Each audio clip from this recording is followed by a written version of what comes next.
Hello good morning everybody. This is Mahi. और साथियों, आज फिर से मैं हाजिर हूँ लेकर करंट अफेयर 13 नवंबर का।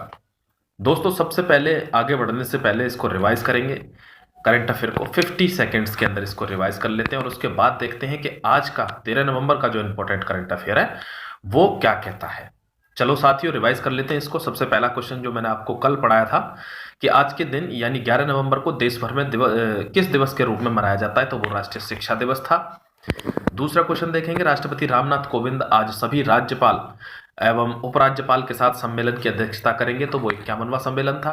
T20 वर्ल्ड कप सेमीफाइनल में आपको पता है कि ऑस्ट्रेलिया ने पाकिस्तान को हरा दिया है और न्यूजीलैंड ने हरा दिया है इंग्लैंड को। तो न्यूजीलैंड ऑस्ट्रेलिया दोनों फाइनल में गए। अब 50 साल की उम्र में नायका कंपनी की, देखो इनका नाम याद रखना, ये most important question of the day है साथियों। ये किसी भी एग्जाम में आ सकता है डायरेक्टली। फल्गुनी नायर ये देश की सबसे महिला अमीर उद्यमी बन गई हैं दोस्तों। क्वेश्चन नंबर 5, केंद्र सरकार ने कोरोना के चलते बंद की गई किस निधि को बहाल कर दिया है, तो वो है सांसद निधि। जो सांसद निधि शुरू की थी ना प्रधानमंत्री जी ने, तो कोरोना काल में उसको बंद कर दिया गया कि भाई अब आपको एक्स्ट्रा पैसे नहीं मिलेंगे, वैसे भी सांसद उसको खाई जाते हैं। क्वेश्चन नंबर 6 देखो, जापान के संसदीय चुनाव में अपनी सत्तारूढ़ पार्टी की जीत के बाद कौन से प्रधानमंत्री, ये फुमियो किशिदा फिर से प्राइम मिनिस्टर बन गए हैं साथियों। और बात करूं, केंद्र सरकार ने 15 नवंबर को बिरसा मुंडा की जयंती को किस दिवस के रूप में, तो जनजातीय गौरव दिवस। बिरसा मुंडा बहुत ही महान व्यक्ति थे, इसके बारे में कभी बताऊंगा आपको। और इसीलिए ये जो ट्राइबल पीपल थे, तो इसलिए जनजातीय गौरव दिवस इनको बताया जाता है। इन्होंने बहुत लड़ाई की थी जनजातीय लोगों के लिए, ट्राइबल पीपल के लिए। Question number 8, global drugs policy index 2021 में भारत को कौन सा स्थान प्राप्त हुआ है, तो ये हुआ है 18वां स्थान। ठीक है, यहां तक मैं समझता हूं आपको समझ में आ गया वो साथियों, ये 18वां स्थान प्राप्त हुआ। 9वां देखते हैं, असम के गायक संगीतकार अभिनेता जुबिन गर्ग को किस बैंक का, बंधन बैंक का, जुबिन गर्ग को किस बैंक का एम्बेसडर बनाया गया, बंधन बैंक का। क्वेश्चन नंबर 10, T20 अंतरराष्ट्रीय क्रिकेट में विराट कोहली, मार्टिन गप्टिल और रोहित शर्मा, विराट कोहली, मार्टिन गप्टिल, ये दोनों 3000 के क्लब में थे और रोहित शर्मा भी अब इस क्लब में शामिल हो गए। क्वेश्चन नंबर 11 देख लो कि 11 नवंबर को विश्व भर में कौन सा दिवस, साथियों ये सारे दिवस 11 नवंबर को मनाए जाते हैं। विश्व गुणवत्ता दिवस, अंतरराष्ट्रीय टेम्पोरल दिवस एंड प्रथम विश्व युद्ध समाप्ति का स्मरण। जो फर्स्ट वर्ल्ड वॉर था, जो 14 से 18 तक चला था, वो इसी में समाप्त हुआ था। ठीक है साथियों, चलो अब देख लेते हैं आज के करंट अफेयर क्या कहते हैं। देखो, आज बात करते हैं 13 नवंबर की। डेली डोज है और ये 12वें नवंबर के जो होते हैं वो 13 नवंबर को डिस्कस होते हैं, तो ये डेली डोज 13 है साथियों। देखो, भारत के पहले विश्व स्तरीय रेलवे स्टेशन का उद्घाटन 15 नवंबर को किस शहर में किया जाएगा, तो ये किया जाएगा भोपाल शहर में। अब देख लेते हैं भोपाल क्या है। भोपाल एमपी की कैपिटल है, राजधानी है साथियों। एक चीज और बात बता दूं आपको कि ये जो उद्घाटन है वो कौन करेगा, वो नरेंद्र मोदी जी यानी प्राइम मिनिस्टर ऑफ इंडिया इसका उद्घाटन करेंगे। एक अगला क्वेश्चन क्या बन सकता है कि ये इस रेलवे स्टेशन पर विवाद क्यों हो गया, साथियों इस रेलवे स्टेशन का नाम था पहले हबीबगंज। क्या नाम था, हबीबगंज। अब इसी को बदलकर जो है ये विश्व का सबसे जो है प्राचीन मतलब प्रसिद्ध वो रेलवे स्टेशन हो गया है विश्व का, तो इसलिए इसका नाम बदलकर अब वहां पे गवर्नमेंट है बीजेपी की, तो बीजेपी चाहती है कि इसका नाम बदलकर हबीबगंज से कर दिया जाए श्री अटल बिहारी वाजपेयी जी के नाम पे, तो इसलिए इसमें थोड़ा सा विवाद हो गया है। इसमें पैसे कितने लग रहे हैं, 450 करोड़ की लागत से ये बनाया गया है। किस मॉडल के अंदर बनाया है, ये पीपीपी मॉडल। पीपीपी मतलब पब्लिक प्राइवेट पार्टनरशिप, यानी इसमें सरकार का और हमारा तुम्हारा जनता का, पब्लिक का, दोनों का पैसा लगा हुआ है, समझ गए। इसके साथ थोड़ी सी इंफॉर्मेशन और शेयर करेंगे जो आपके लिए लाभदायक होगी कि भोपाल में सबसे पहला देश का ई कचरा क्लिनिक यानी जो कूड़ा होता है वेस्ट क्लिनिक स्थापित किया गया है। ये क्वेश्चन भी आ सकता है। अगर रेलवे स्टेशनों की बात कर रहे हैं तो चंडीगढ़ का भी बात कर लेते हैं, आपको 2-3 दिन पहले मैंने पढ़ाया है। अगर आप डेली करंट अफेयर फॉलो करते हैं साथियों, तो यहां से 90% क्वेश्चन आपके यहीं से हो जाएंगे, मैं इस बात की गारंटी देता हूं। तो चंडीगढ़ में 2-3 दिन पहले आपको बताया था कि जो चंडीगढ़ का स्टेशन है उस स्टेशन को FSSAI यानी food safety security authority of India, इसी चीज से द्वारा ईट राइट इस चीज का टैग मिला है किसको, चंडीगढ़ के रेलवे स्टेशन को। अब रेलवे स्टेशनों की बात हो रही है तो ये भी पूछा जा सकता है कि सबसे ज्यादा लंबा प्लेटफॉर्म कौन सा है, तो वो अब तक गोरखपुर का हुआ करता था साथियों, लेकिन अभी उसको हुबली कर्नाटक का अब सबसे लंबा बड़ा रेलवे स्टेशन हो गया है। और लेकिन अभी इसका जो है स्थापना बाकी, यानी इसका इनॉग्रेशन अभी बाकी है। चलो चलते हैं नेक्स्ट क्वेश्चन पे। क्वेश्चन नंबर 2, भुवनेश्वर में FIH जूनियर हॉकी विश्व कप 2021 में भारतीय पुरुष हॉकी टीम का नेतृत्व कौन करेगा? देखो आपको बताया था उड़ीसा में होने वाला है जो जो हॉकी फेडरेशन ने जो वर्ल्ड कप कराना है, तो अभी वो पूछ रहे हैं जूनियर हॉकी विश्व कप 2021 में पुरुष की तरफ से कौन इसकी अगुवाई करेगा, यानी कौन नेतृत्व करेगा। और इनका नाम है साथियों विवेक सागर प्रसाद। क्या नाम है? विवेक सागर प्रसाद। अब बात कर लेते हैं इन जो दो चार नाम हैं इनके बारे में भी, जैसे रुपेंद्र पाल सिंह है, ये अभी जो ओलंपिक में जो ब्रॉन्ज मेडल जीता है हॉकी टीम ने उसके सदस्य हैं, लेकिन उन्होंने भी फिलहाल में संन्यास की घोषणा कर दी है। बात कर लेते हैं हॉकी की, बात हो रही है तो इंटरनेशनल हॉकी फेडरेशन स्थापना कब हुई साथियों? 1924 में। बात यहां तक क्लियर है। हेडक्वार्टर कहां पे है? कोई पूछ ले, हेडक्वार्टर है लुसाने स्विट्जरलैंड में, इसका हेडक्वार्टर है। प्रेसिडेंट कौन है? प्रेसिडेंट है इसके नरेंद्र बत्रा, जो कि भारतीय मूल के ही हैं लेकिन इंटरनेशनल हॉकी एसोसिएशन के प्रेसिडेंट है। चलो चलते हैं क्वेश्चन नंबर 3 पे, और क्या कहता है कि नासा के स्पेस एक्स क्रू 3 अंतरिक्ष यात्री अंतरराष्ट्रीय अंतरिक्ष स्टेशन के लिए रवाना हुए हैं, इस टीम का नेतृत्व कौन करेगा? तो जाहिर सी बात है इस टीम का नेतृत्व कोई ना कोई बड़ा व्यक्ति ही करेगा साथियों। तो सबसे पहले बात बता देता हूं आपको कि नासा की बात हो रही है तो नासा के बारे में पूछा जा सकता है। नासा कहां पे है? यूएसए की स्पेस एजेंसी है नासा। यूएसए की कैपिटल क्या है? Washington DC. और नासा का हेडक्वार्टर भी कहां है? वॉशिंगटन डीसी में ही है साथियों। स्टेब्लिश कब हुई? 1958 में स्टेब्लिश हुई है। अच्छा, नासा की बात कर रहे हैं तो बात करेंगे इंडिया की भी। इंडिया की स्पेस एजेंसी क्या है? इसरो है साथियों। और इसरो की स्थापना कब हुई?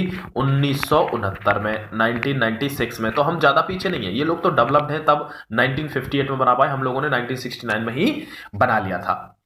अब आपको एक चीज और बता दूं, जो क्वेश्चन पूछा गया है कि इसकी नेतृत्व कौन करेंगे, प्रेसिडेंट कौन होगा, तो वो होगा साथियों राजा चरक, जो कि भारतीय मूल के ही हैं। ठीक है, आप इमेज में देख सकते हैं। अब आपको बता देता हूं एक, ये क्रिस्टीना और कैट रूबेंस, इन दोनों का भी थोड़ा संबंध है, इसीलिए मैंने ऑप्शन इसी तरीके से सेट किए हैं कि आपको थोड़ा सा ज्यादा चीज बताई जा सके। कैट रूबेंस कौन है? ये पहली वो महिला है, यानी पहली वो व्यक्ति बन गई हैं जिन्होंने मूली की खेती की थी स्पेस में जाके, ऐसे आप याद रखेंगे। और इन दोनों को मिला के जो कैटी और जेसिका है, जो कैटी और जेसिका है, ये दोनों साथियों पहली वॉक करने वाली पहली अंतरिक्ष यात्री बनी थी। ये साथ में गई थी और बाहर निकल के ये घूम रही थी, ये भी अमेरिकन से। चलो मैं समझता हूं आपको समझ में आ गया होगा। क्वेश्चन नंबर 4 देख लेते हैं साथियों। बहुत से क्वेश्चन एक ही क्वेश्चन में क्लियर हो जाते हैं, आप चाहें तो इसको नोट्स बना सकते हैं। अगर आपको तेज लगता है वीडियो तो थोड़ा धीमी स्पीड पर करके इसको देख लें। अगर वीडियो का कंटेंट पसंद आता है साथियों, मेहनत पसंद आती है, तो इसको लाइक शेयर और सब्सक्राइब जरूर कर लें चैनल को, जिससे आपको करंट अफेयर में तो मैं कम से कम पीछे ना रहने दूं। क्वेश्चन नंबर 4 देखिए, किस निगम ने केंद्र सरकार के धार्मिक पर्यटन को बढ़ावा देने के लिए अपना देश देखो अपना देश स्पेशल ट्रेन की शुरुआत की है साथियों? तो ये कौन है? आईआरसीटीसी। आईआरसीटीसी क्या है? ये भारतीय रेलवे खान पान और पर्यटन निगम है साथियों। आपने देखा होगा टिकट वगैरह बुक करते हैं हम। इसका हेडक्वार्टर कहां है? इसका हेडक्वार्टर दिल्ली में है। अच्छा, इसकी स्थापना कब हुई? आईआरसीटीसी की स्थापना बहुत इसकी बाद में हुई है, 1999। और इसी साल में क्या हुआ था? कारगिल। और कारगिल में सबसे अमर शहीद कौन थे? वो थे कैप्टन विक्रम बत्रा। उनकी मैंने स्टोरी डाल रखी है, आप चाहें तो उसको देख सकते हैं। चलो दोस्तों, अच्छा अब इनकी भी थोड़ी बात कर लेते हैं कि एनटीपीसी क्या है? एनटीपीसी महारत्ना कंपनी है, ध्यान रखना। महारत्ना होती ना, नवरत्ना, मिनी रत्ना, महारत्ना, तो एनटीपीसी, आईओसीएल, सेल, ये सब महारत्ना कंपनी बड़ी बड़ी। अडानी का संबंध है। देखो साथियों, जो छत्रपति शिवाजी एयरपोर्ट है मुंबई में, उसका सारा कार्यभार किसको मिल चुका है? कॉन्ट्रैक्ट मिल चुका है अडानी ग्रुप को। चलते हैं क्वेश्चन नंबर 5 की तरफ। क्या कहता है क्वेश्चन नंबर 5? हाल ही में किस राज्य ने सड़क सुरक्षा पहल की शुरुआत की है? दोस्तों, उड़ीसा राज्य ने। उड़ीसा की राजधानी क्या है? भुवनेश्वर। सीएम कौन है? श्री नवीन पटनायक। देखो दोस्तों, उड़ीसा ने क्या किया है कि उड़ीसा ने ये जो सड़क पे जो लोग मर जाते हैं ना, पिछली साल कुछ रिपोर्ट आई है जो हमारे मंत्रियों ने रिपोर्ट से पेश की है, उसमें यह बताया है कि लगभग 4.5 लाख लोगों के एक्सीडेंट होते हैं, उनमें से 1.5 लाख हर साल मर जाते हैं। किसकी वजह से? सिर्फ रोड एक्सीडेंट की वजह से। क्यों भाई? रोड एक्सीडेंट से क्यों? क्योंकि हमारे घर की बगल में अगर रोड एक्सीडेंट होता है या हमारा घर रोड के किनारे में एक्सीडेंट होता है, तो हम इस डर की वजह से उसको नहीं उठाते हैं कि यार कहीं पुलिस हमसे ना पूछताछ करनी पड़ जाए और हम फंस जाए, हमारा पेपर छूट जाए, हम तो पेपर देना है वैसे भी। ठीक है, तो उन्होंने क्या किया है उड़ीसा गवर्नमेंट ने कि वही जो लोकल लोग हैं उनमें से 300 लोगों को ट्रेनिंग दी जाएगी साथियों, और ऐसे 30,000 स्थानों पर ट्रेनिंग दी जाएगी, जिसमें वो लोग उनको बताएंगे कि भाई अगर किसी का एक्सीडेंट होता है तो आपको प्राथमिक उपचार के लिए उसको साथ के साथ हॉस्पिटल में ले जाना है, आपसे कोई पूछताछ नहीं होगी। यह पहल चलाई है उड़ीसा गवर्नमेंट ने। ठीक है, एक चीज और याद कर लो, उड़ीसा में साथियों बहुत ही इंपॉर्टेंट नेशनल पार्क्स हैं, और वो नेशनल पार्क्स हैं सिमिलीपाल और भीतरकनिका।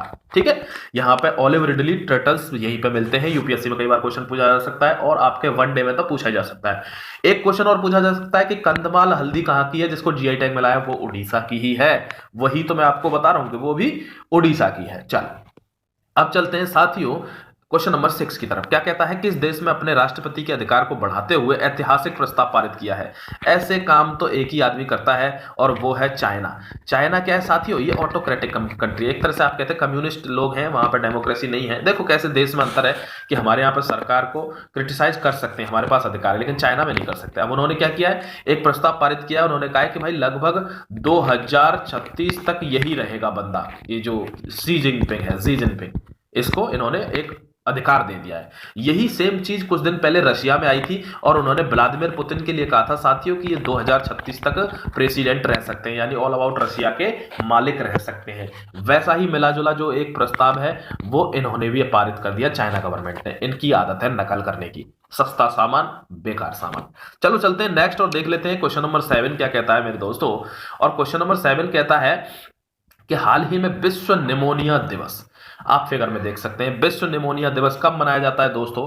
विश्व निमोनिया दिवस को अगर मनाना होगा तो हम मना देंगे 12 नवंबर को। बात समझ में आती है साथियों? लेकिन और भी जो है डेट है, तो इनको भी मैंने इसलिए सेट किया है कि ये आपको रिवीजन में रहे। कैसे? अगर 8 नवंबर की बात करूं तो जो रेडियोग्राफी डे है साथियों वो मनाया जाता है 8 नवंबर को। बात क्लियर है? चलो 10 नवंबर की बात कर लेता हूं। 10 नवंबर को मनाया जा रहा है आपका world science day for piece, world science day for piece, ये मनाया जाता है 10 नवंबर को। और अगर बात कर लूं 11 नवंबर की, तो 11 नवंबर को मनाया जा रहा है साथियों राष्ट्रीय शिक्षा दिवस, जो आपको मैंने कल बताया था। बढ़ते हैं नेक्स्ट क्वेश्चन की तरफ। हाल ही में सीआईएसएफ के प्रमुख कौन बने हैं? सीआईएसएफ के, देखो मैं 2-3 दिन से आपको प्रमुख पढ़ा रहा हूं, आपसे बिल्कुल छूटेगा नहीं, 90% यहीं से क्वेश्चन आएगा, क्लिक कर जाएगा। देखो सबसे पहले बता देता हूं कि कौन है सीआईएसएफ प्रमुख। बन गए हैं सीलवर्धन सिंह। ध्यान रखना करंट अफेयर को, बहुत इंपॉर्टेंट क्वेश्चन है ये, सीलवर्धन सिंह। अब बात कर लेते हैं इन अदर ऑप्शंस को जो मैंने सेट किए हैं। अगर बात करूं मैं नटराजन की साथियों, तो Natarajan ICG Indian coast guard के प्रमुख बन गए हैं। वी राम चौधरी की बात करूं, विवेक राम चौधरी की, तो Vivek Ram Chaudhary Indian air force के प्रमुख बन गए साथियों। बात करूं हरि कुमार की, तो आपको मैंने कल ही बताया है कि न्यू नेवल चीफ यानी नौसेना प्रमुख, नए नौसेना प्रमुख कौन बने हैं? वो बने हैं आर हरि कुमार। मैं समझता हूं आपको समझ में आ गया होगा। चलते हैं क्वेश्चन नंबर 9 की तरफ मेरे प्यारे दोस्तों। और वो कहता है कि 12 नवंबर को पूरे भारत में कौन सा दिवस मनाया जाता है? 12 नवंबर को अगर दिवस की बात करूंगा मैं, तो सबसे पहले बात करूंगा पक्षी दिवस की। और इंडियन क्वेश्चन आ जाता है कि बर्डमैन ऑफ इंडिया कौन है साथियों? सलीम अली। कौन है? Salim Ali is the man who called Birdman of India. ठीक है, अब बाकी के लोग देश, ये जो डे हैं उनको भी हमको देखना पड़ेगा कि ये कौन कौन से डे हैं। देखो इन्होंने एक पुस्तक भी लिखी है सलीम अली ने, वो है वर्ड्स ऑफ इंडिया। ये बहुत फेमस पुस्तक है साथियों, इसका भी नाम याद रखना, पूछी जा सकती है। बाल दिवस की बात करूं तो कल 14 नवंबर आएगा और वही होगा हमारा बाल दिवस चाचा नेहरू की तरफ से। ठीक है, टाइगर डे की बात करूं तो 29 जुलाई यानी राष्ट्रीय बाघ दिवस, नेशनल टाइगर डे कब है? 29 जुलाई को। ठीक है साथियों, अब आपको कमेंट सेक्शन में एक चीज और बतानी है कि 29 जुलाई को और क्या मनाया जाता है। ठीक है, ऑप्शन नहीं दूंगा यहां पे, आपको खुद ही ऑप्शन क्रिएट करने हैं। बहुत ही महत्वपूर्ण दिवस है 29 जुलाई को। और एक और चीज बता देता हूं आपको जो बचा हुआ है कि राष्ट्रीय पशु दिवस यानी नेशनल एनिमल डे कब मनाया जाता है? तो यह मनाया जाता है 4 अक्टूबर को। 4 अक्टूबर को। चलो चलते हैं क्वेश्चन नंबर 10 और आज का आखिरी क्वेश्चन देख लेते हैं साथियों। क्या कहता है कि कांगो लोकतांत्रिक गणराज्य में सेवारत एक नेपाली शांतदूत, बहुत इंपॉर्टेंट क्वेश्चन है, ध्यान रखना साथियों। क्वेश्चन नंबर 10 बहुत इंपॉर्टेंट है। कांगो लोकतांत्रिक गणराज्य में सेवारत एक नेपाली शांतिदूत peace keeper united women plus officer of the year 2021 का पुरस्कार किसे दिया गया है? बहुत इंपॉर्टेंट है, ये दिया गया है सांग्या मल्ला। सांग्या मल्ला ये कहां की है? नेपाली बेस की हैं और आप फिगर में देख सकते हैं। और ये सांग्या मल्ला इनको दिया गया ये अवार्ड, यानी आप कह सकते हैं यूएन पुलिस वुमेन ऑफ 2021। मैं समझता हूं आपको सारी चीजें क्लियर हो गई हैं साथियों। कल फिर मिलता हूं आपसे इसी टाइम पे इसी अच्छे कंटेंट के साथ। कल से फिर धज्जियां उड़ाएंगे करंट अफेयर की। Till then thank you, take care, bye bye my dear friends.